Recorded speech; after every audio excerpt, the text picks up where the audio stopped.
I hope you sit back and enjoy this evening's programme here on 5 EBI FM.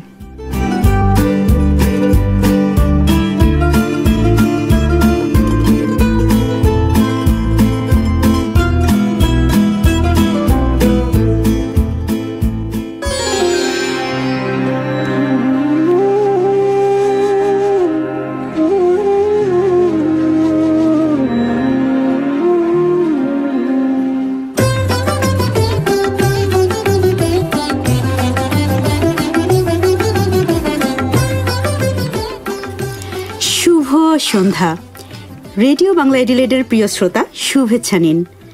আরও একবার প্রাণের টানে গানের টানে চলে এসেছি আপনাদের মাঝে। আপনারা টিউন করেছেন 103.1 FM আর এখন সাউথ অস্ট্রেলিয়া সময় রাত ঠিক 9:30। প্রিয় শ্রোতা, কন্যা শিশু, বাংলাদেশের কন্যা শিশুকে ঘিরে কতটা ইতিবাচক আজকের বাংলাদেশ। বাংলাদেশে একজন উজ্জ্বল কিশোরীর স্কুল কলেজের দিনগুলো আজ কতটা কাঙ্ক্ষিত এবং ভালোবাসার। বদলে গেছে কি বাংলাদেশের বিশ্ববিদ্যালয়ে পড়া মেয়েদের চিন্তা চেতনা বা জীবনাচরণ? ভিন্ন ধারার পেশা বা কর্মক্ষেত্রে বৈচিত্র্য কতটা টানে আজকের কর্মজীবী তরুণীকে?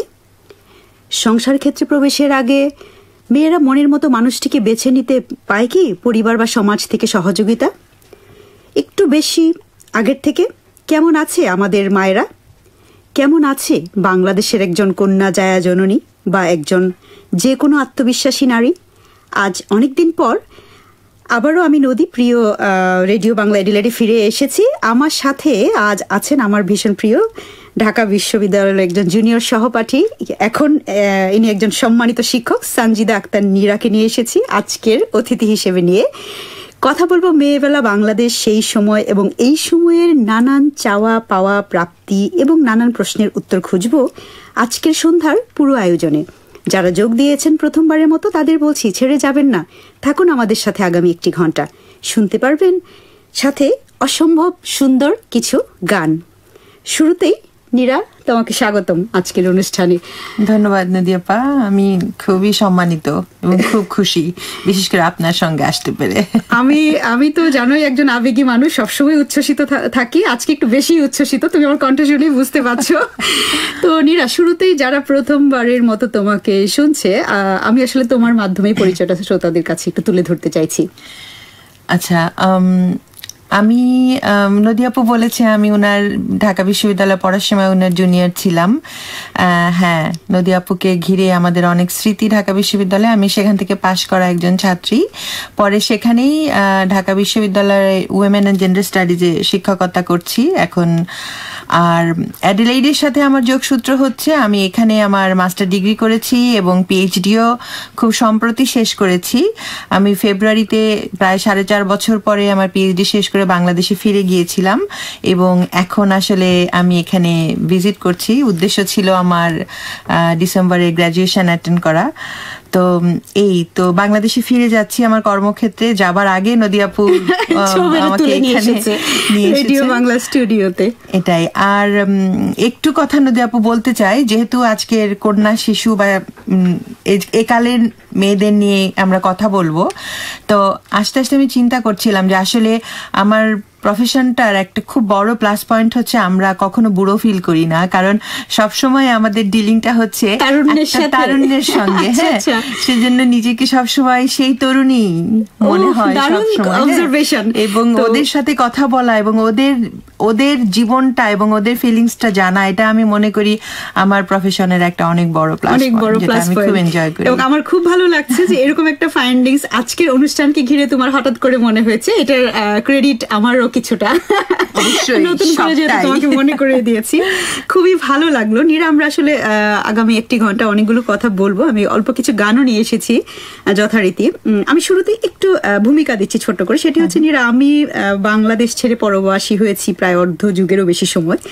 তো আমার কৈশোর তারুণ্য ছেলেবেলা মেয়েবেলা ফেলে এসেছি, তো তারও আগে বুঝতেই পারছো আমার নিয়তি আজকে আমাকে অস্ট্রেলিয়ান বাংলাদেশি বানিয়ে দিয়েছে। কিন্তু আমার মনেও মগজে প্রতি মুহূর্ত বাংলাদেশ, ফেলে আসা শৈশব, আমার দেখা বাংলাদেশকে ঘিরেই থাকে। আমি যখন দেখি বাংলাদেশে থাকা ভীষণ আত্মপ্রত্যয়ী একটা মেয়ে স্বমহিমায় উদ্ভাসিত তার আপন ভুবনে, ভীষণ ভালো লাগায় আমি তাকে জানানোর চেষ্টা করি আমার যে কোনো মাধ্যমে শুভকামনা এবং প্রাণের পরশটুকু। আমি যখন দেখি একটা মেয়ে কি ভীষণ এক বৈরী অবস্থায় যুদ্ধ চালিয়ে যাচ্ছে বাংলাদেশের কোনো এক আনাচে কানাচে, তার জন্য ঘিরেও থাকে আমার হৃদয় নিংড়ানো শুভকামনা।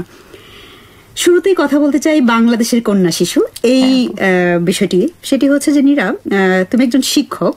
আচ্ছা, এখানে একটু শুরুতে শ্রোতাদের সাথে একটা জিনিস বলে নি, নীরা একজন সম্মানিত শিক্ষক, নীরাকে আমার আপনি করে বলা উচিত, কিন্তু নীরার সাথে ঢাকা বিশ্ববিদ্যালয়ের শিক্ষক নীরার থেকে আমার অনেক বেশি ঘনিষ্ঠতা, আমার হলের একজন জুনিয়র ছোট বোন হিসাবে। তো আমার মনে হয় ওইটা ছাপাতে পারিনি। তো আমি আমাদের শ্রোতাদেরকে বলছি যে নীরা ছাপালেই বরং খারাপ হবে।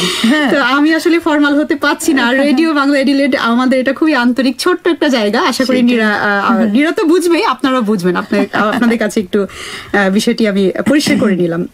তো শুরুতে নীরা সিরিয়াস একটি প্রসঙ্গে আসি, সেটি হচ্ছে যে নীরা, আমার জানা মতে ধরো বাংলাদেশি কন্যা শিশু সামাজিকভাবে কন্যা শিশুকে সাদর সম্ভাষণ জানানোর মতো অবস্থান কতটা হয়েছে আমি তোমার মাধ্যমে জানতে চাই। মানে ইতিবাচক নেতিবাচক আমার ওভাবে কিছু জানা নাই, আমি তোমার মাধ্যমে জানতে চাই ইতিবাচকই বা কতটুকু, নেতিবাচক যদি থাকে সেটা আসলে কতটা শঙ্কার এই সময়।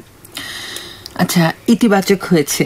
আচ্ছা, আমার কাছে এক হচ্ছে যে পড়াশোনার সূত্র ধরে যতটুকু জানি যে আগে যেরকম ছিল, আমরা যখন জনসংখ্যা বৃদ্ধির কারণ পড়তাম স্কুল কলেজে বা ইভেন ইউনিভার্সিটি জীবনে প্রথম দিকে, তখন একটা অন্যতম কারণ ছিল পুত্র সন্তানের প্রতি আকাঙ্ক্ষা। দেখা যাচ্ছে প্রথম 5-6টা মেয়ে হয়ে যাচ্ছে, তারপরেও বাচ্চা দিচ্ছে, কারণ ওই যে একটা অনীহা থেকে যে আমার ছেলে সন্তান লাগবে। আমার কাছে মনে হয় যে এই অবস্থা থেকে কিন্তু আমরা অনেকটাই সরে এসেছি।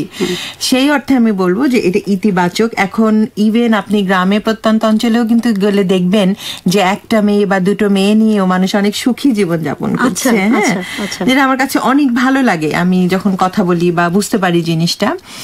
এটা অবশ্যই ইতিবাচক এবং আরো ইতিবাচক হবে। এই কারণে ইতিবাচক হবে আমার কাছে মনে হয়, কারণ শিক্ষায় মেয়েরা অনেক এগিয়ে গেছে। হ্যাঁ, আগে যে বার্ডেনটা ছিল, এখানে সরকারের কিছু ক্রেডিট আমি বাংলাদেশ গভর্নমেন্টের দিব, কারণ যৌতুক প্রথা নিয়ে এখন মানে যৌতুক দিলে যে পানিশমেন্টের ব্যবস্থা সরকার করেছে আইনগত, এটা আমার কাছে মনে হয় যে হ্যাঁ গ্রাম পর্যায়ে অনেকটাই প্রয়োগ হচ্ছে। বাল্য বিবাহের প্রভাবটা কমানোর জন্য তো আপনার স্থানীয় প্রশাসন পর্যায়ে অনেক কাজ হচ্ছে যতটুকু আমি জানি।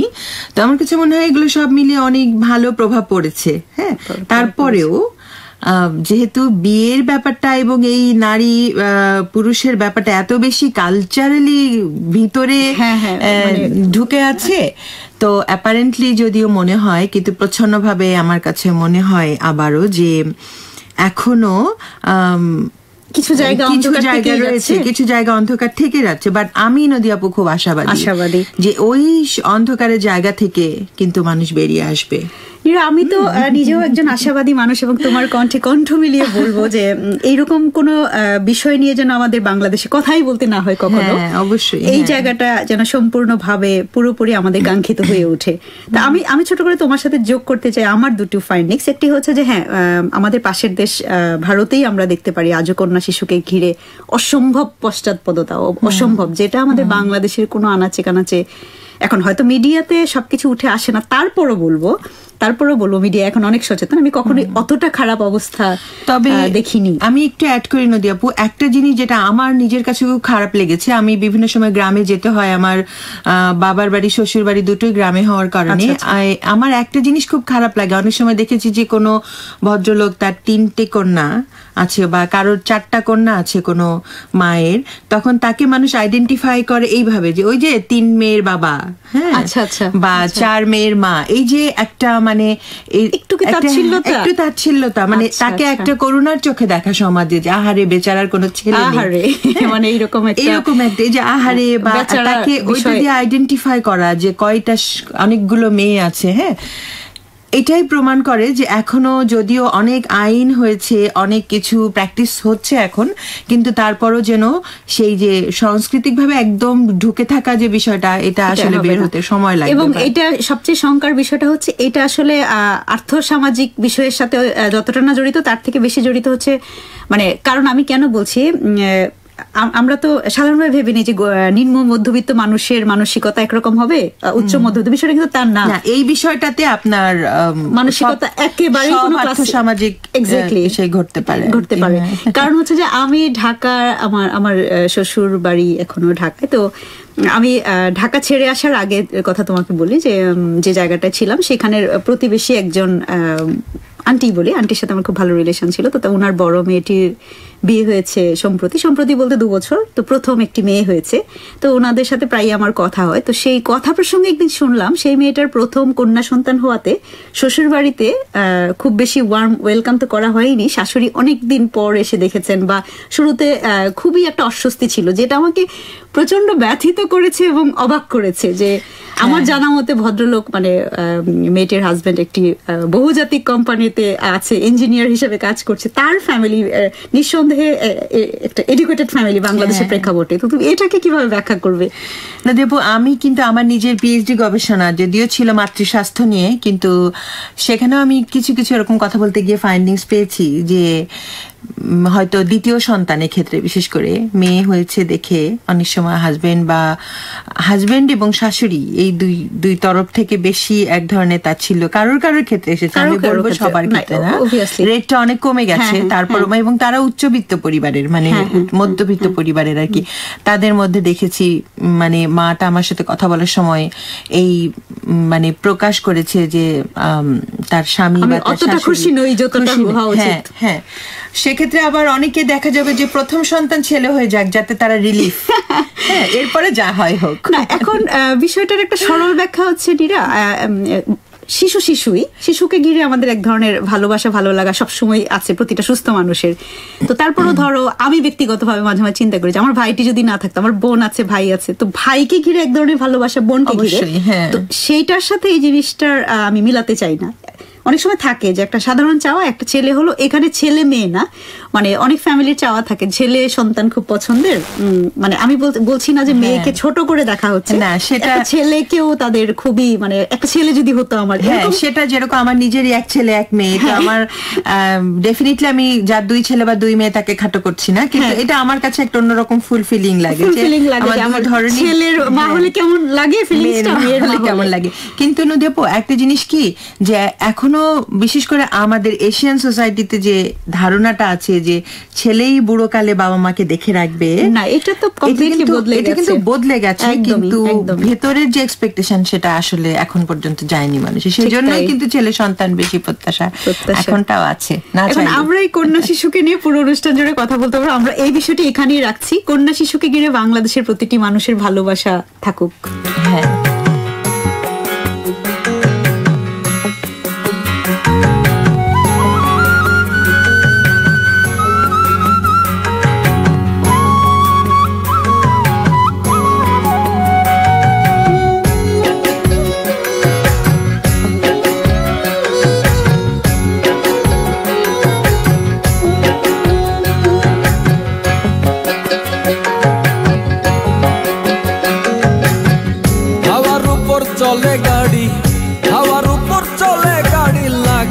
পেট্রোল ডিজেল, মানুষ একটা 2 চাকার সাইকেল, কি চমৎকার গাড়ির মডেল গো, চমৎকার গাড়ির মডেল, মানুষ একটা 2 চাকার সাইকেল।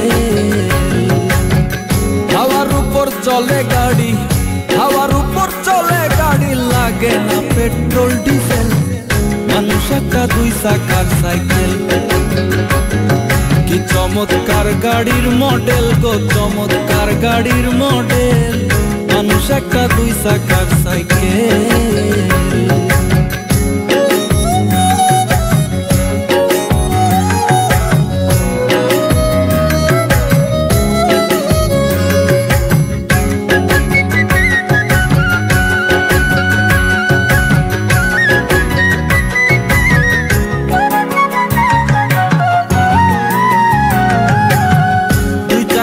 করেছে খাড়া, জায়গায় জায়গায় স্কুরুপ মারা, 72,000 স্পোক দিয়া এই সাইকেল গড়া, দুই জায়গায় করেছে খাড়া,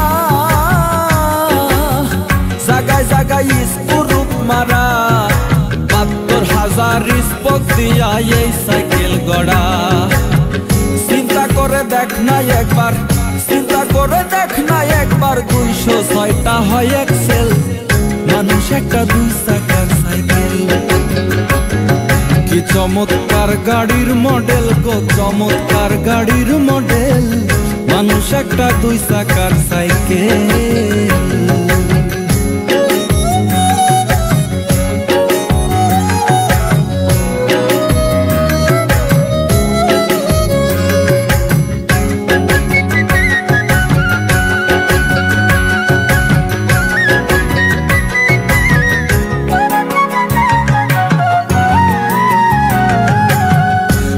সাইকেল পুরান হইবে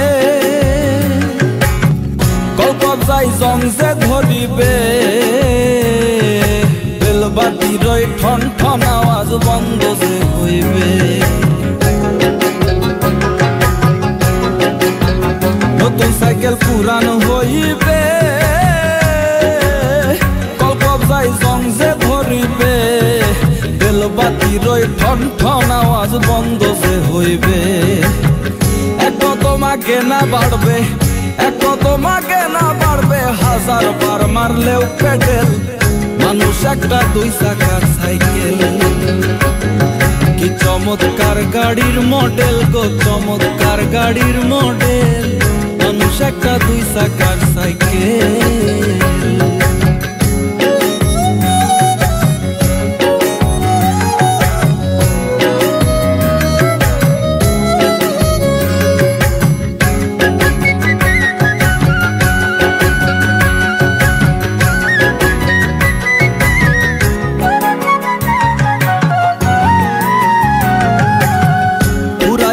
সাইকেলের বাতাস সেদিন হবে সর্বনাশ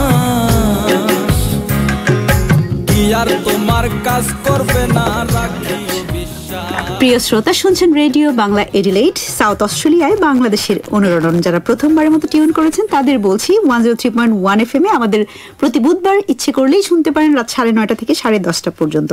প্রিয় শ্রোতা, আজকে আমি আছি নদী আপনাদের সাথে। আমার সাথে আছে আমার গেস্ট, ঢাকা বিশ্ববিদ্যালয়ের একজন সম্মানিত শিক্ষক সঞ্জিদা আক্তার নীরা। নীরার সাথে কথা বলছিলাম মেয়েবেলা নিয়ে, বাংলাদেশের মেয়েবেলা নিয়ে। আমরা এতক্ষণ কথা বলেছি কন্যা শিশুর আজকের অবস্থান নিয়ে। এটি নিয়ে আসলে আরো অনেক কিছু বলার ছিল, বাট আমাদের যেহেতু সময়ের বাধ্যকতা আছে, আমরা আর বিস্তারিত তো যাচ্ছি না।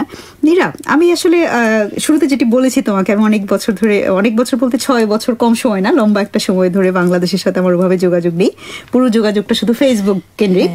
তো তোমার দেখা বাংলাদেশে একটু বলবে কি মেয়েবেলা, বিশেষ করে আমি স্কুল কলেজের মেয়েদের কথা বলছি, তাদের জীবনে 80 দশক, 90 দশক এবং 2000 খুব মানে স্বাভাবিকভাবে কিছু মানে কি বলবো যে পরিবর্তন তো থাকবেই, বাট খুব সিগনিফিকেন্ট পরিবর্তনগুলো আমি তোমার চোখে বা তোমার দেখা একটু শুনতে চাচ্ছি।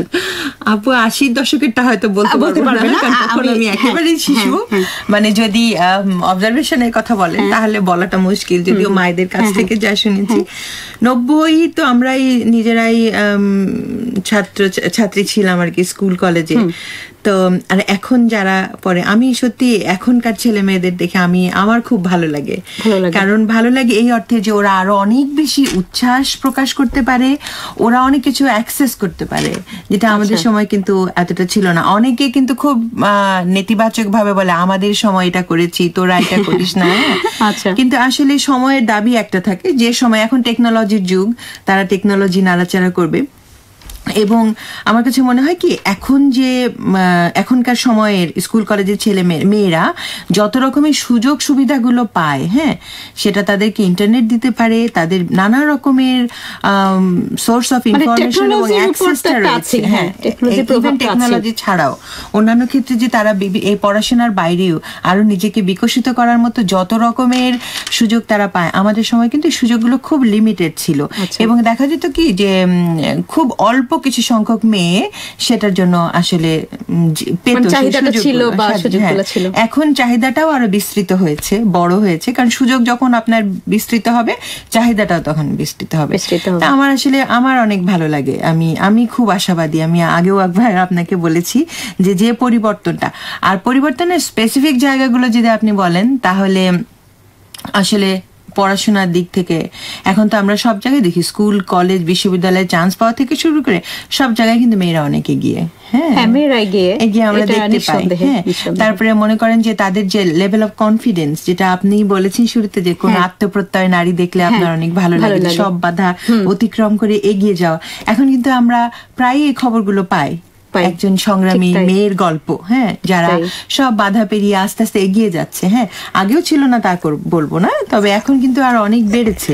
এটা আমি ব্যক্তিগতভাবে অনেক। সমস্যা হচ্ছে আজকে আমরা দুজন আশাবাদী মানুষ একসাথে হয়েছে, আমরা খুব নেতিবাচক দিকগুলো আমাদের যেহেতু টানে না বা আমাদেরকে দুঃখ দেয়, ব্যথিত করে, ওই জিনিসগুলোকে নিয়ে আমরা হয়তো লম্বা সময় কথা বলতে যাচ্ছি না। তারপর আমার যেটা জানার ছিল সেটা হচ্ছে যে স্কুল কলেজে পড়া মেয়েদের ক্ষেত্রে যেটা হয় যে টিন শব্দটা অনেক যায়, টিনেজ। তো টিনেজ ছেলে মেয়েদের ঠিক সমস্যা বলবো না, টিনেজ মেয়েদের কে ঘিরে একটা জগৎ, বিশেষ করে বাংলাদেশের মতো একটা সামাজিক অবস্থার রক্ষণশীল সমাজে সবসময় ছিল। টিন মেয়েদের প্রতি ধরো সমাজের কি বলবো এটাকে তোমাকে, ধরো ফ্যামিলি থেকে শুরু করে মা বাবার নজর ছিল, মা বাবার ঘরের মাঝেও যেটা ছিল সমাজেও ছিল। পাড়ার সবচেয়ে দুষ্ট ছেলেটার পাল্লায় পড়ে অনেক টিনেজ মেয়ের লাইফই বরবাদ হয়ে গেছে, এরকম ইতিহাস অতীতেও ছিল অল্প বিস্তর। এখন তো ধরো ডিজিটাল যুগে এই অপরাধগুলোর কি বলবো যে মাত্রাগুলো অনেক মাত্রা ছাড়িয়েছে। তো সেটাকে যদি ধরে আগাই, আমি খুব কষ্ট পাই যখন দেখি যে যদিও এসিড নিক্ষেপের মতো ঘটনা বাংলাদেশ অনেকটাই উতরে, আমি বলবো না পুরোপুরি চলে গেছে, তারপরেও অনেকটাই কমেছে এবং এটা বলার মতো উদাহরণ। তারপরেও কিন্তু মাঝে মাঝে যেসব উঠে আসে যে মেয়েদেরকে ঘিরে যে হয়রানির ব্যাপারটা, যৌন হয়রানির ব্যাপারটা স্কুল কলেজে পড়া মেয়েদেরকে ঘিরে, তো সেটিকে আসলে তুমি এক কথায় কি বলবে যে গোটা সমাজের অবক্ষয়ের একটা বড় টার্গেট হচ্ছে আমাদের টিন মেয়েগুলো? কেন এটা সমাজের অবক্ষয়ের মূল কারণ এখানে আসলে আমাকে আবার আমার যে বিভাগে আমি পড়াই, আমার কাছে মনে হয় সেখানে একটু ফিরে যেতে হয়। জেন্ডার রিলেশনশিপের একটা ব্যাপার এখানে থাকে, কারণ আমাদের সমাজ যখনই কোনো মেয়ে প্রেমের প্রস্তাবে রাজি হইতেছে না, বা এখন অনেক রকম অস্ত্র খোলা আছে এখন, বিশেষ করে ফেসবুক ইন্টারনেট হওয়াতে তাকে হেয় করা খুব সহজ হয়ে দাঁড়িয়েছে। কিন্তু এখন আগে ফেক আইডি বলেন, কোনো একটা ভিডিও ছেড়ে দেওয়া বা কোনো রকমের ফটোশপ, আমরা এগুলো কিন্তু অহরহ দেখে থাকি। এবং আলটিমেটলি আমরা এটাও দেখি যে টিনেজ মেয়েদের মায়েদের জীবন শেষ হয়ে যাচ্ছে। তারা মেয়েকে স্কুলে নিয়ে যাচ্ছে, নিয়ে আসছে, টিচারের কাছে নিয়ে যাচ্ছে, নিয়ে আসছে। তারা মেয়েটার যে একটা স্বাধীনভাবে নিজে বেড়াতে পারছে না, এবং মেয়েটার মা বা গার্জিয়ানের পক্ষেও নিজের, অনেকে আমি জানি যারা চাকরি ছেড়ে দিয়েছে, এই জায়গাটা অবশ্যই অনেক বেদনার জায়গা আমার কাছে মনে হয় এখনকার জেনারেশনের। ইভেন আমার মেয়েও বড় হচ্ছে, আমি এটা নিয়ে অনেক বেশি চিন্তা করি যে আসলে আমি কি করব, তাকে আমি বাধ্য হচ্ছি এই পরিস্থিতিতে, কারণ security definitely as a parents আমার সন্তানের সিকিউরিটিটা সবার আগে। তবে আবার এটাও ভাবি নদী আপু যে কিছু কিছু একটা গোষ্ঠী বা কিছু কিছু মেয়ে কিন্তু এর প্রতিবাদ করতেও পারছে। আগে যেরকম আমরা রাস্তাঘাটে চলতে যখন আমাদেরকে কেউ হয়রানি করতো, আমরা কিন্তু সহ্য করে চলে আসতাম। এখন অনেক মেয়ে ঘুরে দাঁড়িয়ে একটা থাপ্পড় দেবার মতন সাহস রাখে। হ্যাঁ, এবং এই সাহসটুকু হচ্ছে আমাদের আশার জায়গা। আমিও এই আশার জায়গাটা, মানে অ্যাটলিস্ট এগুলো নিয়ে, এই যে আপনি কথা বলতে পারছি এই বিষয়টা নিয়ে, এই কথাটা তো আমরা হয়তো রেডিওতে বলছি, কিন্তু আজকাল অনেক জায়গায় প্রকাশ্যে এই যৌন হয়রানি নিয়ে, আপনি জানেন বিশ্ববিদ্যালয়ের মতো জায়গায় যৌন নির্যাতন বিরোধী সেল গঠন করা হয়েছে। সেখানে একটা মেয়ের যদি কোনো রকমের কোনো অসুবিধা হয়, সে সেখানে গিয়ে একটা কথা বলতে পারে। মানে এই যে অপরচুনিটি গুলো তৈরি হয়েছে আর কি, যে প্রেশারাইজ করা সমাজকে, হ্যাঁ, আমার কাছে মনে হয় এটা ভালো দিক নদী আপু। হ্যাঁ, নিঃসন্দেহে ভালো দিক। যদিও সমস্যা কোনো জায়গায় বেড়েছে, কিন্তু সেদিক থেকে আমি মনে করি মেয়েরা যেভাবে আগাচ্ছে, এই আগানোটা যদি অব্যাহত রাখে শিক্ষা এবং কর্মক্ষেত্রে, তাহলে আস্তে আস্তে হয়তো কমে যাবে। হ্যাঁ, এটা খুব দুঃখজনক। আমরা মেয়েদেরকে শুধু উপদেশ দিব, তোমরা তোমাদের পার্সোনালিটি নিয়ে এগুলো মোকাবেলা করো। এটা মানে কি বলবো যে যতদিন না সমাজ পরিবর্তন হচ্ছে, তারপরও প্রিয় শ্রোতা, আমাদের এই রেকর্ডিং অনুষ্ঠানটি যদি বাংলাদেশের একটি ছেলেকেও বদলে দেয়। আমি প্রতিটা ছেলেকে আহ্বান করতে চাই যে তাদের জীবন থেকে এরকম মানে এটাকে কি বলবো, যে কৈশোর বা তারুণ্যে যাবে যে সময়টা, এটা একটা স্বপ্নময় সময়। এই সময়টায় এমন কোনো দুঃস্বপ্নে যেন তাড়া করে না বেড়ায় মেয়েটিকে, তার জন্য যেন একটি ছেলেও দায়ী না হয়। আসলে নদী আপু, আমি এখানে আপনার সাথে একটু অ্যাড করতে চাই। সেটা হচ্ছে যে আপনি খেয়াল করবেন যে আমরা ফেসবুকেও দেখি মাঝে মাঝে লিঙ্কগুলো আসে বা বিভিন্ন উন্নয়ন সংগঠন যারা কাজ করছে তাদের বিভিন্ন পোস্টারেও দেখা যায় যে engaging boys in reducing violence against women. হ্যাঁ, তো আগে কিন্তু এই কয়েক বছর আগেও ছিল যে এই সমস্যাগুলো নিয়ে শুধু মেয়েরাই কথা বলবে, শুধু মেয়েরা কিভাবে সমস্যাটা উঠে যেতে পারে সেটা নিয়ে কথা বলা হতো। এখন কিন্তু আলোচনা হচ্ছে এবং কাজগুলো যেগুলো হচ্ছে সেগুলো হচ্ছে যে পুরুষ, সাধারণত পরিবার প্রধান পুরুষ, সাধারণত দেখা যায় যে বাইরের সমাজে চলাচল করে ছেলেরা বেশি মেয়েদের চেয়ে এখন পর্যন্ত। সুতরাং মানে ছেলেদেরকেও নজরটা বদলাতে হবে, অ্যাটিটিউডটা বদলাতে হবে এবং সেই নলেজটা যাতে তাদেরকে দেয়া হয় আর কি, তার জন্য। এবং আমি প্যারেন্টস হিসাবে আমি যাতে আমার ছেলে যখন টিনেজ বয়সে পা দিচ্ছে তাকে যাতে একটা সুন্দর এডুকেশন এবং ইনফরমেশন দিতে পারি আমার ঘর থেকে, হ্যাঁ, যে সেটা কিন্তু খুব জরুরি। এবং আমার কাছে মনে হয় মায়েরা এখন সচেতন হয়েছে, আরো হচ্ছে এবং এটা অব্যাহত থাকবে। মানে আমাদের মানে কি বলবো, যে কাঙ্ক্ষিত স্বপ্নের দিন আসবে হয়তো, এই আশাবাদ রাখতেই পারি আমরা এই অনুষ্ঠান থেকে আসবে। আরেকটি গান শুনে আসি প্রিয় শ্রোতা। গান শোনার আগে একটু বলিনি, আমি নীরার সাথে কথা বলতে যে উত্তেজনায় আসলে আলোচনা এতটাই ডুবে গিয়েছিলাম, প্রথম গানটির শিল্পীর নাম বলতে ভুলে গেছি। এখন বলছি, শিল্পী ছিল পলাশ বলে একটি ছেলে, যে ছেলেটি বোধহয় কোনো একটি ট্যালেন্ট হান্ট প্রোগ্রামের মাধ্যমে এসেছে। তো পলাশ বলে বাংলাদেশে বেশ কিছু শিল্পী আছে, তো এই পলাশ তার নাম নিয়েছে গামছা পলাশ, আমি জানি না কি কারণে। তো গামছা পলাশের কণ্ঠে আমরা একটি মরবী গান শুনেছিলাম। এই মুহূর্তে আমরা অন্য একটি গানে চলে যাচ্ছি প্রিয় শ্রোতা, গানটি শুনে আসি, তারপরে আমরা আরো কথা বলছি।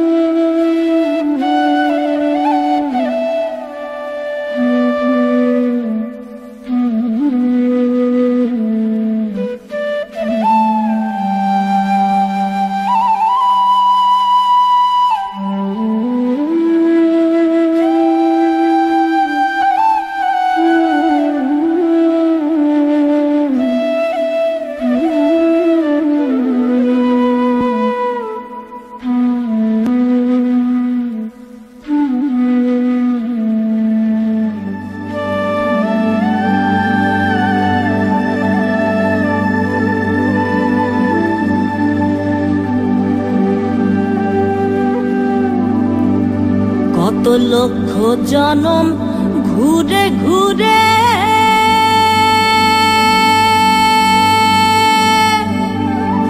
মনরে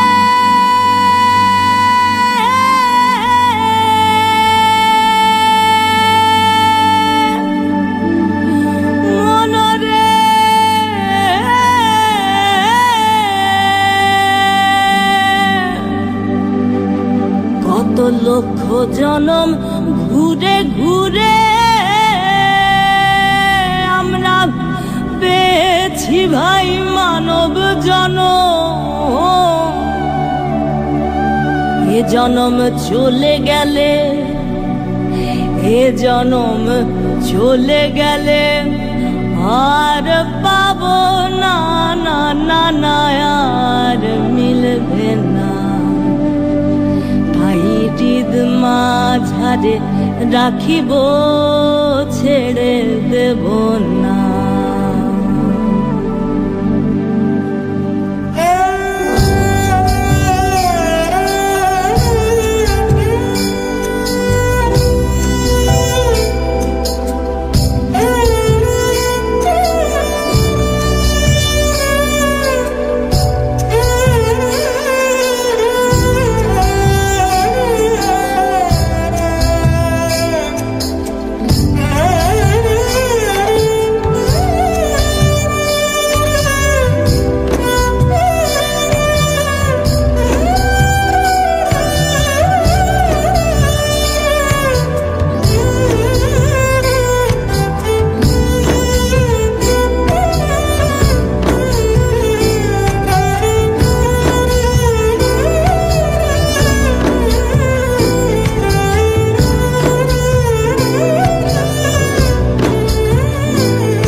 সোনার গৌর ওই আমরা আর পাবো না না না না না আর পাবো না তাই হৃদ মাঝারে রাখিব ছেড়ে দেব না তাই হৃদ মাঝারে রাখিব ছেড়ে দেব না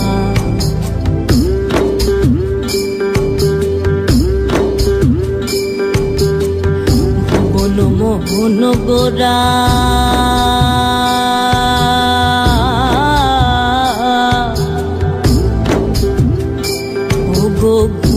জনার মনোহরা ভুবন মোহন গোরা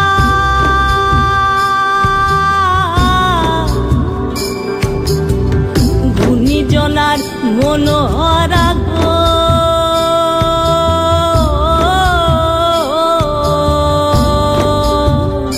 ও গৌর রাধার প্রেমে মাতোয়ারা রাধার প্রেমে চাঁদ ঘুর আমার রাধার প্রেমে মাতোয়ারা ধুলায় যায় ভাই গড়া গড়ি যেতে চাইলে যেতে দেব না না না না যেতে দেব না তাই হৃদ মাঝারে রাখিব ছেড়ে দেব না তাই হৃদ মাঝারে রাখিব ছেড়ে দেব না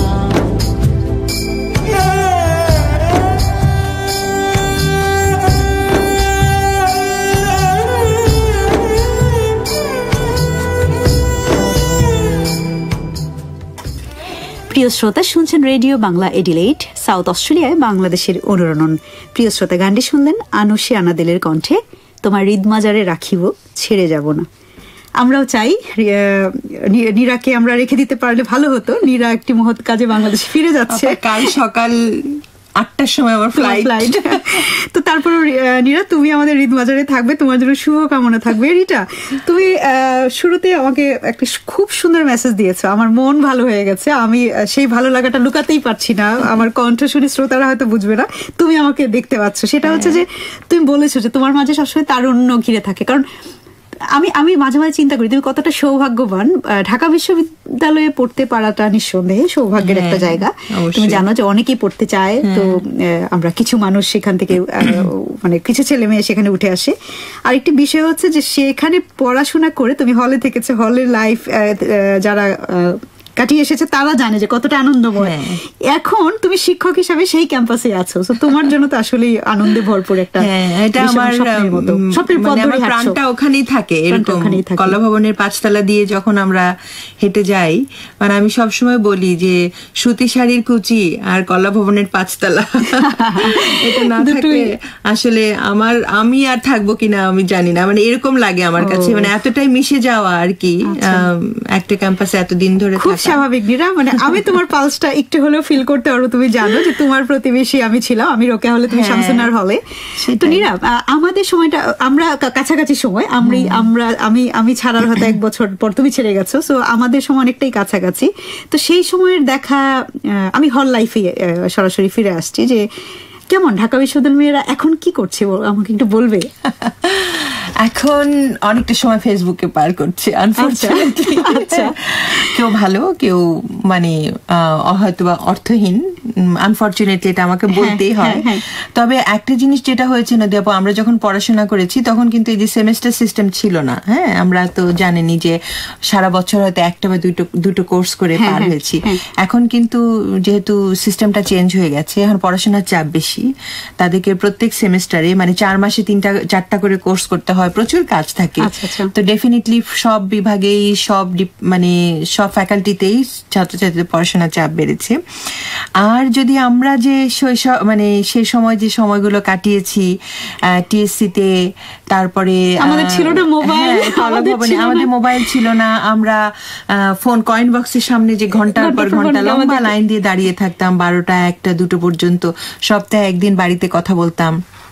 বিকেলে বয়ফ্রেন্ডের সাথে সবচেয়ে যেটা আমার খুব আমি মিস করি আর কি, বা এখন মাঝে মাঝে জিজ্ঞাসা করি এখনকার ছেলে মেয়েদের কাছে যে হলের দাদুরা যে স্লিপ নিয়ে কল করতো আর কি, এটা তো আর দরকার হচ্ছে না এখন, দাদুদের আমার মনে হয় তারা খানিকটা শূন্যতা, আমার মনে হয় দাদুরা একটা শূন্যতা বোধ করে যে তাদের একটা ইম্পর্টেন্ট জায়গা এখন আর একেবারেই নেই আর কি, কাজের জায়গা প্রযুক্তির ছোঁয়া মেরে নিয়ে গেছে।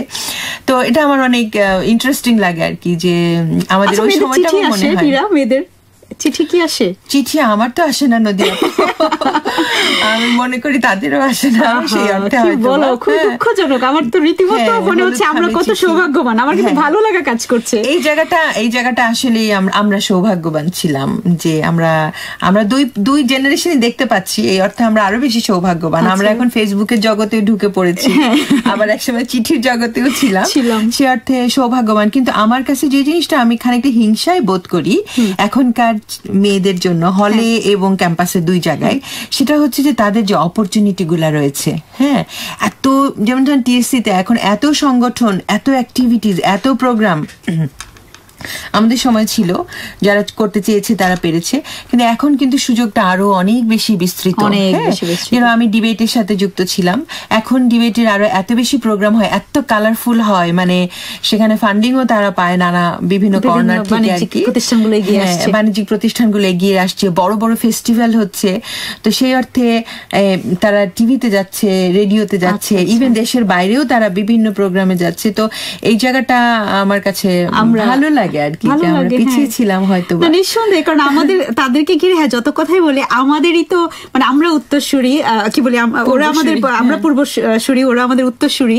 তো তারা এগিয়ে যাওয়া মানে হচ্ছে তাদের চোখে আমাদের অনেক কিছুই প্রাপ্তি, এটা আমি ফিল করি। আমি যখন দেখি যে সত্যি কথা, তোমার কাছে লুকাবো না, রোকেয়া হলের মেয়েরা কোথাও যে ঢাকা বিশ্ববিদ্যালয় তো বটেই, তারপরে আবার রোকেয়া হল একটু টান থাকে, রোকেয়া হলের মেয়েরা অমুক জায়গায় চ্যাম্পিয়ন হয়েছে, মনে হয় ও আচ্ছা আমিও তো তাদের একজন, এরকম মনে হয়। আসলে হল লাইফটাই কিন্তু এরকম নদী আপু, আমরা যেহেতু মানে যখন আমরা হলে ঢুকেছি তখন দেখেন আমরা কিন্তু একেবারেই কৈশোর আমাদের ছিল, তো আমরা সদ্য তারুণ্যে পা দিয়ে আমরা এক একজন 18, 88 এরকম তো আমাদের বয়স ছিল। আমি একটু প্রসঙ্গে মানে কি বলবো, যে একটু প্রসঙ্গটা আনবো কিনা আমি বুঝতে পারছি না, তারপর আমি একটু বলতে চাই, সেটা হচ্ছে যে নীরা, তোমার কি মনে হয় না, আমি মাঝে মাঝে ছবিতে দেখি যে রোকেয়া হলের মেয়েরা, যেমন আমাদের সময়ের যে ছবিগুলো ছিল, ধরো আইসিসি এসসিসি যখন আমাদের ক্রিকেট জিতে গেল, প্রতিটা মিডিয়াতে আমাদের মানে আমাদের সব পুরো ঢাকা ইউনিভার্সিটির সব হলের মেয়েরা আমরা কালারফুল অবস্থায়, সেরকম রংচং মাখা ছবিগুলো, তারুণ্যে উচ্ছ্বাসময় ছবি।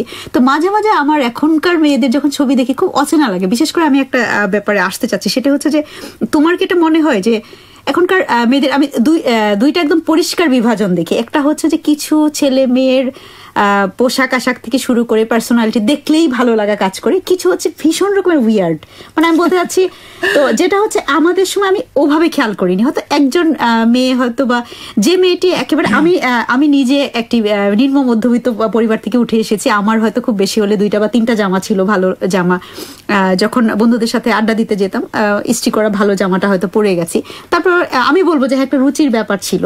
তো এখন মাঝে মাঝে দেখি যে ঢাকা বিশ্ববিদ্যালয়ে পড়া একটি মেয়ে যখন অনেকগুলো কালারফুল কিসব পড়ছে, আবার মাথায় বিভিন্ন রকম গয়নাগাটিও পড়ছে বিভিন্ন ইয়েতে, মানে আমার কাছে জিনিসটা কোথায় যেন মনে হয় যে হ্যাঁ, ঢাকা বিশ্ববিদ্যালয়ের মেয়েগুলো, বিশেষ করে ছেলেদের নিয়ে আই বলি, মেয়েগুলো তো সবচেয়ে মানে তারা হবে উদাহরণ অন্য 8-10টা অনগ্রসর মেয়ের থেকে। মানে ফ্যাশনের জায়গাটা তুমি কিভাবে দেখবে? এটা কি আমার দেখা ভুল? মানে না, আপনার দেখা ভুল না, এই জন্য বলছি নদী আপু, আমারও এটা মনে হয় না দানা, যেহেতু প্রতিনিয়ত যাতায়াত করা হয়, তুমি তোমার হল লাইফের ছবিগুলো দেখো মাঝে মাঝে। ও আচ্ছা, এখানে একটু স্মৃতিচারণ করে নি। আপনি আইসিসির কথা যখন বললেন, আমার মনে আছে যে রং মেখেছিলাম আমরা, তারপরে যার ঘরে যা ঘটি বাটি ছিল সেগুলো দিয়ে আমরা ড্রাম বাজিয়েছিলাম, এবং ডেইলি স্টার যে ইয়ার এন্ডিং একটা ম্যাগাজিন করে, সেই ম্যাগাজিনের মধ্য পাতায় মানে 2 পাতা জুড়ে আমাদের 3 বান্ধবীর একটা ছবি ছেপেছিল আর কি। আমার ছবি ছিল মুক্ত ধারায় প্রথম পেজে। তো এটা খুব ইন্টারেস্টিং ছিল, আমি জানতাম না আর কি। হলেরই দাদু এরকম দৌড়াতে দৌড়াতে নিয়ে এসেছে আমার কাছে, দেখেন আপনার ছবি। যাই হোক, তা আমরা প্রসঙ্গে ফিরি। পোশাকের কথা হচ্ছিল যে আমরা না চাইলেও শিক্ষক হিসেবে কিন্তু চোখ চলে যায়, যেহেতু প্রতিনিয়ত তাদেরকে দেখা হয়। আমার কাছে মানে দুই ধরনের এক্সট্রিম, নট সবাই, বেশিরভাগই ভালো আছে, মানে ভালো মানে আমরা মানে যেভাবে তাদেরকে রিপ্রেজেন্টেড হওয়া উচিত ছিল সেটা হয়েছে, কিন্তু অনেকের ক্ষেত্রেই দেখা যায় যে দুই ধরনের, একদিকে either they are too much western অথবা টু মাচ আমি বলবো যে কাভার্ড আর কি, যেটা তো এই আমি জানি না, আমার কাছে মনে হয় যে এটি দুটোরই প্রভাব হতে পারে। একটা হচ্ছে যে সিকিউরিটির প্রশ্ন, যেখানে আমরা শুরুতে বলেছিলাম যে এখন রাস্তাঘাটে উত্তক্ত করা বা নানা রকমের হয়রানি এতটা বেড়েছে যে মেয়েদেরকে হয়তো বা নিজেদের মানে অত কিছু করার চেয়ে নিজেরাই নিজেদের বরং প্রোটেক্ট করে রাখাটা হয়তো অনেকে স্বাচ্ছন্দ্য বোধ করে। মানে কি বলবো যে গোটা সমাজ ব্যবস্থারই প্রভাব, সেটা আমি বুঝতে পারছি। আরেকটা হচ্ছে মনে করেন যে ওয়েস্টার্ন যারা হয়েছে, টু মাচ ওয়েস্টার্ন আমাদের, হ্যাঁ সেটাও আমাদের অনেকের কাছে দৃষ্টিকটু লাগে। আমার মনে আছে, খুবই হাস্যকর হবে এই কথাটা, তারপরে বলছি যে আমাদের হলে যেটা হতো যে হলের ভিতরে যখন ইনডোর কি বলে এটাকে তোমার কনসার্ট গুলো হতো, আমাদের যখন এলআরবি সোলসের মতো ব্যান্ড গুলো আমাদের হলে ঢুকতো, সেদিনের জন্য আমাদের বিশেষ এক দুজন পোশাক ছিল। আমরা হয়তো আমাদের এক দুজন সাহস করে জিন্স টিন্স পরা হতো বা হোয়াট এভার, এক দুজন ছিল আমাদের, যেমন আমাদের মনিরার, তুমি চিনো মনিরাকে, আমরা অপেক্ষা থাকতাম মনিরা এই কনসার্টে কি পড়বে। আচ্ছা, তো আর আমাদেরও বিশেষ কিছু ছিল। বাট এর বাইরে আমি বলছি যে সবার মাঝে একটা মানে বিশেষ করে হলগুলোতে খুব চোখে পড়ার মতো আলাদা কিছু ছিল না, বাট এখন যেটা খুব বেশি। তো আমি পজিটিভ নেগেটিভ তুমি আমি হয়তো কেউ কমেন্ট করব না, তো রকমের রঙের জিনিস যে আসলে রং বাছাই করাটাই মুশকিল হয়ে যায়, সেজন্য অনেকে হয়তো সব রঙই পরে বসে থাকে। মানে আমি দেখেছি যেমন বিশেষ করে কি বলে রাজশাহী বিশ্ববিদ্যালয় বা চট্টগ্রাম বিশ্ববিদ্যালয় কিছু ছবি আমার কাছে খুব অচেনা মনে হয় যে এটা কি বাংলাদেশের কোনো একটা বিশ্ববিদ্যালয়ের, ঠিক কি এটা শ্রোতাদের অনেকেই বুঝবেন অনেকে বুঝবেন না, বাট আমি বলতে চাচ্ছি যে কিছু জায়গায় রুচির জায়গায় আমার কাছে মনে হয়েছে যে এই মেয়েগুলোকে দেখে তো অন্য বাংলাদেশের পুরো মেয়েগুলা, আর যারা পড়তে এসেছে নিঃসন্দেহে তাদের পরিবারে তাদের একটা প্রভাব আছে। আমি বলছি না যে তাদের উপর কেউ চাপিয়ে দিচ্ছে, তারা মানে নিজের ইচ্ছায় স্বেচ্ছায় সেটি করছে। তো রুচির একটা ব্যাপার আছে, এবং আমি শুধুমাত্র রুচির ব্যাপার বলছি, অন্য কোনো প্রসঙ্গে আসছি না। মানে এখানে তুমি আশা করি আমার কথাটা বুঝতে পেরেছো, এখানে ধর্মীয় বা অন্য কোনো দৃষ্টিভঙ্গি কিছুই বলতে চাচ্ছি না। আমি যেটা বলছি সেটা হচ্ছে যে মেয়েগুলোকে দেখলেই মনে হবে ঝকঝকে তকতকে সুন্দর এবং আকর্ষণীয় পার্সোনালিটি, যাদের পার্সোনালিটি সব বলবে, পোশাক আশাক দিয়ে সেটা বোঝাতে হবে না। আমি শুধু এই মেসেজটুকু দিতে চাচ্ছি। সেই জায়গাটায় মাঝে মাঝে হতাশ হই। দিরা আর কি কিছু বলার আছে এই বিষয়ে তোমার? না, এই বিষয়ে আমার কাছে যেটা আমি প্রথমে বলেছি যে বাজার একটা বড় ভূমিকা পালন করে, হ্যাঁ মানে মার্কেটে কি আসছে আর কি। হ্যাঁ, আমার কাছে মনে হয় যে এটা আমরা চাইলেও এড়াতে পারি না। মনে করেন যে এখন যদি আমি ছাত্রী হতাম, আপনি যখন কথা বলছিলেন তখন আমার মনে হচ্ছিল আমিও কি এর প্রভাব মুক্ত থাকতে চাইলেই থাকতে পারতাম। আমরা কি মনে করি না যে সেই সময়ে আসলে এই অপশনগুলো আমাদের জন্য ওপেন ছিল না? এটাও একটা কিন্তু কারণ হতে পারে। হ্যাঁ, কারণ এখন যত অনলাইন ফ্যাশন, অনলাইনে আমরা দেখতে পাচ্ছি, মার্কেটে আমরা দেখতে পাচ্ছি, হ্যাঁ এর একটা প্রভাব না চাইলেও হয়তো তাদের উপরে পড়ে যেতে পারে। আমরা যখন বাড়ি থেকে যখন বেরিয়ে হলে এসেছি তখন কিন্তু আমরা চেঞ্জ কিছুটা হলেও হয়েছিলাম। অবশ্যই হয়েছি। তুমি নিজেই দেখো তোমার ফার্স্ট ইয়ারের ছবি আর মাস্টার্সের ছবি দেখলে ওই চেঞ্জটা এখন হয়তো বেশি প্রকট হয়ে গেছে, এবং চেঞ্জের ধরনগুলো চেঞ্জ হয়েছে, সেটাই হবে। আমাদের ধরো আমার মনে আছে যে খুবই ঈদে পার্বণে হয়তো আড়ং টারঙে আমরা ঘুরতে যেতাম, বাট আড়ঙে ড্রেস কেনার সামর্থ্য আমার ছাত্র জীবনে ছিল না। আমার এক দুজন বন্ধু বান্ধবের ছিল, তাদের সাথে যেতাম। কিন্তু বিষয়টা এমন যে এটা নিয়ে আমার মাঝে দুঃখ ছিল। আমি গাউসিয়া থেকে একটা কি বলবো 300 টাকায় বা 150 টাকায় একটা কাপড় কিনে সুন্দর করে বানিয়েছি, এবং এটা পরে যখন যাচ্ছি একটা মাটির মালাই ছিল আমার অনেকটুকু। তো ঢাকা বিশ্ববিদ্যালয়ের ছাত্রীদের, মুসলিমীয় ছাত্রীদের পরিচয় সেইরকমই ছিল যে আলাদা একটা রুচিবোধের জায়গা ছিল। এবং সুতি শাড়ি, তুমি যেটা বললা যে পুরো ক্যাম্পাসের ছেলে মানে মেয়েরা বিশেষ করে বিশেষ দিনগুলোতে, তুমি 14 ফেব্রুয়ারি চলে আসছে, 14 ফেব্রুয়ারিতে তুমি জানো পুরো জন্ডিস বলতো আমাদের ছেলে বন্ধুরা মজা করে, 13 ফেব্রুয়ারি ফাগুন যেটা অনেক সময় 13তেই পড়ে, এটা সবসময় না 13তেই পড়ে। তো যাই হোক, ঢাকা বিশ্ববিদ্যালয়ে থাকুক তার সমহিমায়, আমাদের মেয়েগুলোর জন্য শুভকামনা। আমরা আরেকটি গানে চলে যাচ্ছি, একটি গান হয়ে যাক নীরা।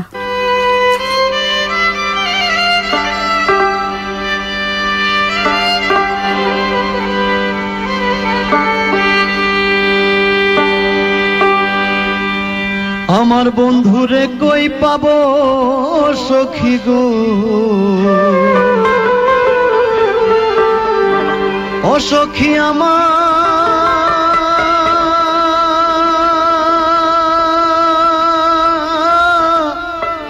আরে বলো না,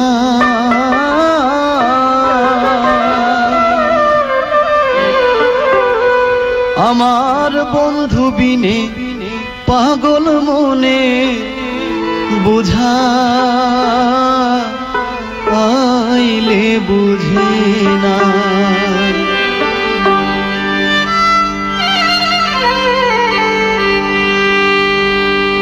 বন্ধুরে কই পাবো সখী গো, ও সখী আমারে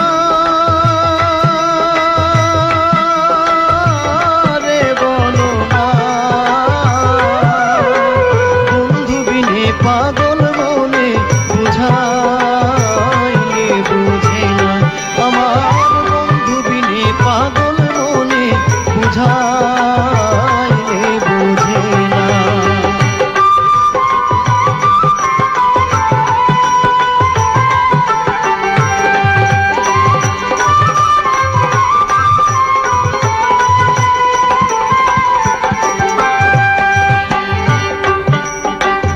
সাধে সাধে ঠেকছি ফাঁদে গো,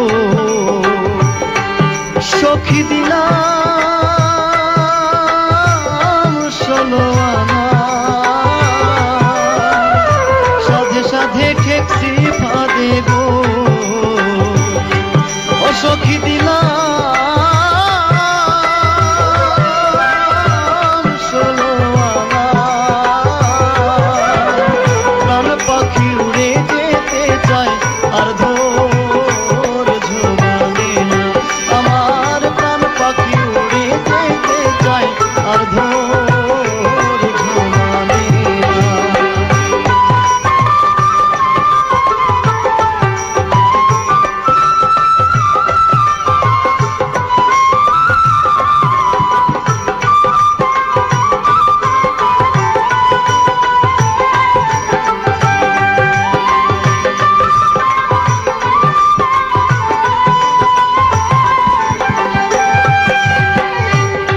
আগুন জ্বালাইলো বন্ধে গো, সখী নিভাইলে। প্রিয় শ্রোতা, শুনছেন রেডিও বাংলা এডিলেড, আর গানটি শুনলেন শিল্পী আশিকের কণ্ঠে। নীরা, আমাদের আলাপ আসলে খুব বেশি জমে গেছে। প্রিয় শ্রোতা, আমি জানি না আপনারা আমাদের আলাপের মধ্য দিয়ে কেউ হয়তো কৈশোর সময়গুলো ছুঁয়ে আসছেন, কেউ তারুণ্যের সময়গুলো ছুঁয়ে আসছেন, কেউ বা কিছু ছুঁয়ে আসছেন না।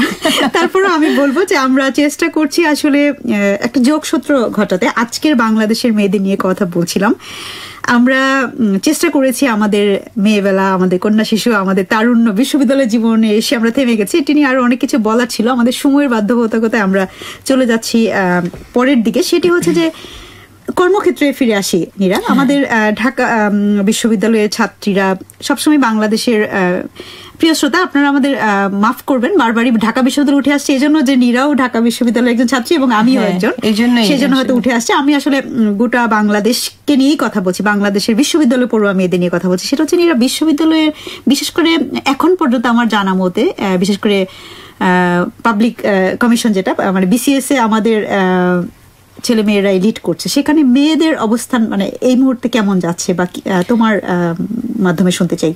আমি প্রথমে নদীপু একবার বলেছিলাম মেয়েরা কিন্তু এখন অনেক এগিয়ে আসে, চাকরি ক্ষেত্রেও দেখবেন যে প্রায় 50-50, কোনো কোনো ক্ষেত্রে এগিয়েই। আমাদের সময় কিন্তু আমরা অনেকে স্বপ্ন দেখিনি যে আমরা পুলিশ হব, নেভিতে যাব, তোমার আমার অনেক বন্ধু এখন র‍্যাবে আছে, অনেক র‍্যাবে আছে, তারা বড় বড় অফিসার হয়েছে, পুলিশের জাতিসংঘ মিশনে যাচ্ছে। এবং আমার হলেরই আমার রুমমেট, সে এখন মুন্নি তার নাম, সে এখন মিশনে আছে। তো এই যে সুযোগটা, মানে এটা আমার কাছে অনেক অনেক বড় একটা প্রাপ্তি মনে হয়, যে এই যে নিজেকে মেলে ধরতে পেরেছে মেয়েরা সংসারের বাইরেও, সে যে তার মেধা এবং তার যোগ্যতা দিয়ে সমাজকে কন্ট্রিবিউট করতে পারে, এটা কিন্তু একটা অনেক ব্যাপার।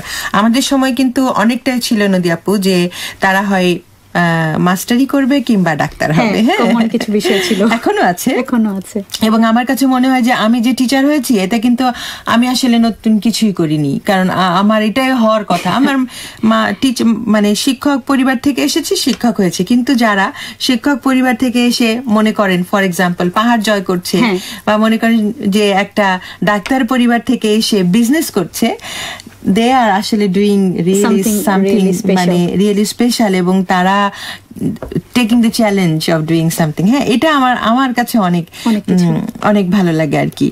আর নতুন কর্মক্ষেত্রর একটা বিশাল দুয়ার উন্মুক্ত হয়েছে বাংলাদেশে কর্পোরেট বিভিন্ন অফিস স্থাপনের ফলে, এবং বাংলাদেশ যেহেতু বিরাট জনসংখ্যার দেশ, সেই জন্য কিন্তু অনেক আন্তর্জাতিক ব্যবসায় প্রতিষ্ঠানগুলো কিন্তু বাংলাদেশে তাদের অনেক ব্যবসা বিস্তার করছে। আমি দেখি আমাদের মেয়েদের, ধরো যেমন তুমিও আছো হয়তো আমাদের যে এখন ফেসবুকের মাধ্যমে, যেহেতু জানি রোকেয়া হলের একটা পেজ আছে, তোমাদের শামসুন্নাহার হলেরও আছে আমার জানা মতে। তো ওই পেজগুলোর মাধ্যমে বিশেষ করে দেখি যে যেমন রোকেয়া হলেরই আমার জুনিয়র একটি মেয়ে বাংলাদেশে এখন বলতে গেলে কি বলে এটাকে, তোমার আইটি বিজনেসে লিড করছে। তাসলিমা, আমি জীবনের কথা বলছি। I am also proud of her.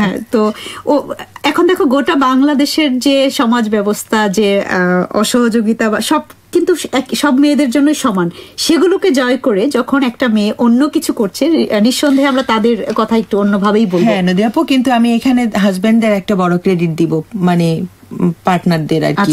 হাজবেন্ডের ক্রেডিট দিব এই কারণে যে এই যে আমরা এই মেয়েদের কথাগুলো বলি, হ্যাঁ, আগে কিন্তু মানুষের ভিতরে একটা ধারণা ছিল যে ও তার মানে তো সংসার গোল্লায় গেছে, ভালো বিয়েই হবে না, হ্যাঁ ভালো বিয়ে হবে না, সংসার গোল্লায় যাবে। হ্যাঁ, কিন্তু এটা কিন্তু এখনকার সময় সত্য না। অধিকাংশেরই কিন্তু আবার সংসারটা সুন্দর মতো চলছে। তো এই যে সংসারটা সুন্দর মতো চলা, সংসার যেহেতু একটা সমঝোতার জায়গা, এটা আমার মনে হয় বলা উচিত যে এখনকার প্রজন্মের মেয়েদের পাশা মানে তাদের হাজবেন্ডরাও কিন্তু তাদের ওয়াইফের এই পরিচয়টা দেখতে স্বাচ্ছন্দ্য বোধ করছেন, এবং সেই পরিচয় যাতে তারা এগিয়ে যেতে পারে সেজন্য। অবশ্যই নীরা, তুমি আমার অনুষ্ঠান সহজ করে দিলে। সেটা হচ্ছে আমার পরবর্তী প্রশ্নটা এরকমই ছিল যে কর্মক্ষেত্রে তো নিঃসন্দেহে পরিবার একটি অনেক বড় বিষয়, এবং লাইফ পার্টনার যেটি নীরা বাংলাদেশে লাইফ পার্টনার বেছে নেওয়ার ক্ষেত্রে, হ্যাঁ আমাদের সময় আমরাও কি বলবো যে অনেক পরিবার থেকে সহযোগিতা পেয়েছি, যে নিজের পছন্দে বেছে নেওয়াকে স্বাগত জানিয়েছে। তো এখন কি জিনিসটা আরো বদলেছে? এখন উল্টোটা হয়েছে, কেউ যদি বেছে না নিতে পারে নদী আপু, তাহলে তার আর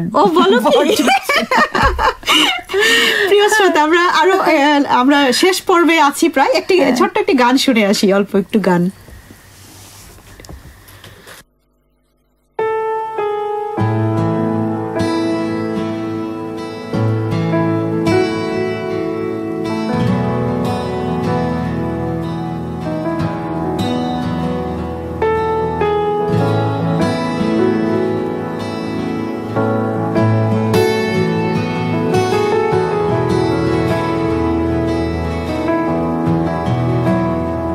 কেন পিরিতি বারাইলা রে বন্ধু, ছেড়ে যাইবা যদি?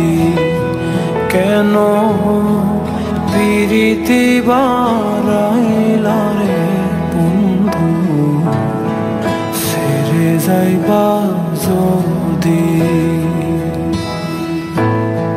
কেমনে রাখিব তোর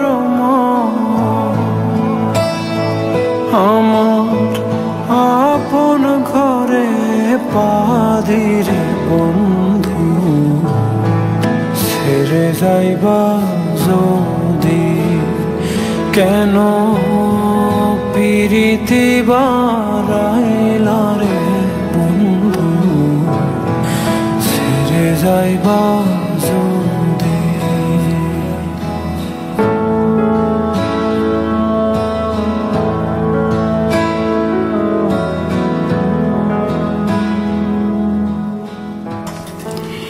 প্রিয় শ্রোতা, আসলে ঘড়ি বলছে আমাদের এখন থামতে হবে। আমরা থামতে চাচ্ছিলাম না। আমাদের আসলে দুজন একই জায়গার মানুষ হলে যা হয়, একই ঘরানার মানুষ হলে যা হয়, একই চিন্তা চেতনার হলে যা হয়, অনেক কথা ছিল প্রিয় শ্রোতা, হয়তো ভবিষ্যতে অন্যভাবে বলা যেতে পারে। নীরা, আজকে আমাদেরকে বিদায় বলতেই হবে। আমরা আসলে আমাদের মেয়েদের নিয়ে অনেক রকম কথা বলতে চেয়েছি। তুমি সর্বশেষ যে মেসেজটুকু দিতে চাও আজকের অনুষ্ঠানের মাধ্যমে? সর্বশেষ মেসেজ নদিয়াপু আমার শুধু এটুকুই যে আমি আগামীকালই চলে যাচ্ছি। অ্যাডিলেডে কেটেছে আমার অসম্ভব সুন্দর 5টি বছর। তো অ্যাডিলেডের সবাই অনেক ভালো থাকবেন, আর বাংলাদেশের মেয়েরা এগিয়ে যাক, এই শুভকামনা। তোমার সাথে আমি যেভাবে এগিয়ে এসেছি, নদিয়াপু যেভাবে এগিয়ে এসেছেন, সেই ছোট্ট ময়মনসিংহের একটা ছোট্ট গ্রাম থেকে বা যশোরের ছোট্ট একটা পাড়াগা থেকে উঠে এসেছি, সেরকম করে আরো অনেক এগিয়ে যাক। আমরা বলছি না আপনাদেরকে একজন নীরা বা নদী হতেই হবে, আমাদেরকে ছাড়িয়ে যাক, আরো অনেক বেশি দূর যেতে হবে, সেই সঙ্গে আমাদের লাইফ পার্টনাররাও এগোবে। আসলে আজকে আমাদের লাইফ পার্টনার নিয়ে খুব বেশি কথা বললাম না, তাদের সহযোগিতার জায়গাটা অনেক অনেক বড় একটা কিছু আজকের এই প্রেক্ষাপটে। তো প্রিয় শ্রোতা, বিদায় বলবো, তার আগে ছোট্ট করে বলি আমরা যে গানটি শুনতে শুনতে বাড়ি যাব সেটি হচ্ছে একটি ওয়ার্ল্ড মিউজিক সেকশন থেকে নেয়া কৌশিকী এবং শ্রাবণী সেনের গানটি শুনবো। তার আগে আপনাদের আরো একটি খবর দিতে চাই, সেটি হচ্ছে প্রিয় শ্রোতা, আপনারা আমাদের রেডিও বাংলা এডিলেডের সব রকমের আপডেট পেতে পারেন ফেসবুক ফ্যান পেজে। এবং আরো একটি খবর দিচ্ছি, সেটি হচ্ছে প্রিয় শ্রোতা, গেল সপ্তাহে আমরা এডিলেডবাসী হারিয়েছি একজন অকাল প্রয়াত হয়েছেন একজন মাহবুব মিঠু ভাই। আজকে ওনাকে আমরা শেষ বিদায় জানিয়েছি। তো ওনার জন্য এডিলেইডের পক্ষ থেকে এডিলেইড বাংলাদেশি কমিউনিটি একটি ফান্ড রাইজিং এর ব্যবস্থা করেছেন। আপনারা প্রত্যেকে ভিজিট করে আসতে পারেন বাংলাদেশিদের যে কয়টি পেজ আছে ফেসবুকে, তার মাধ্যমে আশা করি আপনি সাহায্যের হাত রাখবেন এই ভাইয়ের পরিবারের প্রতি এবং ব্যক্তিগতভাবে, এবং আমার রেডিও বাংলা এডিলেইডের পক্ষ থেকে তাদের জন্য সহমর্মিতা। প্রিয় শ্রোতা, বাংলাদেশের একটা মেয়ে, আজও তাকে ঘিরে আছে অনেক অনেক সামাজিক সাংস্কৃতিক অসঙ্গতি, অসহযোগিতা। একজন এগিয়ে চলা সাহসী সুন্দর একটা মেয়েকেই আমার বলতে ইচ্ছে করে তুমিই বাংলাদেশ, কিন্তু সেটা পারি কই, হয়ে উঠছে কই। বাংলাদেশের একটা মেয়েও যৌন হয়রানির শিকার হবে না কোনোদিন, অন্তত এই একটা শুভ কামনা জানিয়ে আজকের অনুষ্ঠান থেকে বিদায় নিচ্ছি। শুভরাত্রি। মুখে হেসে যাই, মনে কেঁদে যাই, সে আমার নহে ছলনা, বধূ মিছে রাগ corona corona.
At noon on